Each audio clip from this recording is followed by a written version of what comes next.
এই যে যেটা দেখানোর জন্য এসেছি, এই দেখুন এই টমেটো গাছটা মরো মরো অবস্থা, মরে গিয়েছিলই, দেখেছেন?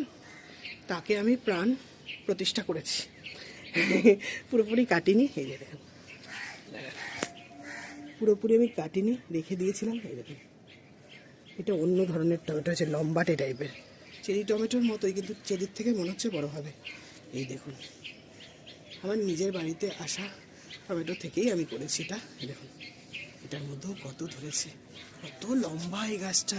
এই গাছটার সাথে একটা ডাটা গাছ আছে, এই ডাটা আমি তুলে নিয়েছিলাম, কিন্তু পুরো গ্রো ব্যাগ ধরে টেনে তুলতে পারিনি, ওই জন্য কেটে নিয়েছিলাম।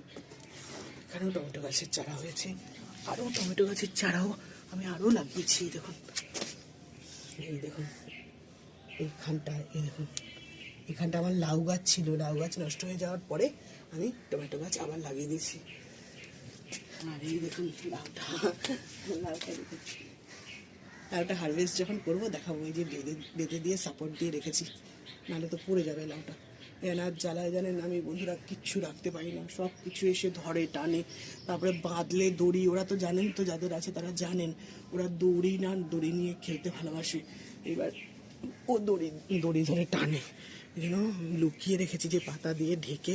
তারপরে অনেক ধরনের পাখি আসে ঠুকরে দেবে, এই যে পাতা দিয়ে ভালো করে ঢেকে রেখে দিয়েছি এটা। এই যে,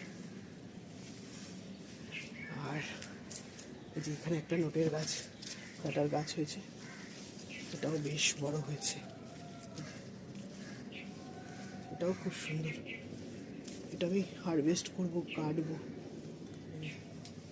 কারণ ইলিশ মাছ এনেছি, ইলিশ মাছের ডাটা দিয়ে আমি করবো। এখানে একটা ধুতুল গাছ হয়েছে, আর এটা তো ফুটি গাছ, হলুদ হলুদ ফুল যেটা। এই ধুতুল গাছটা দেখুন একটা ধুতুল ধরেছে, এই যে ছোট্ট, এই দেখুন, ঠিক আছে, উচ্ছে গাছ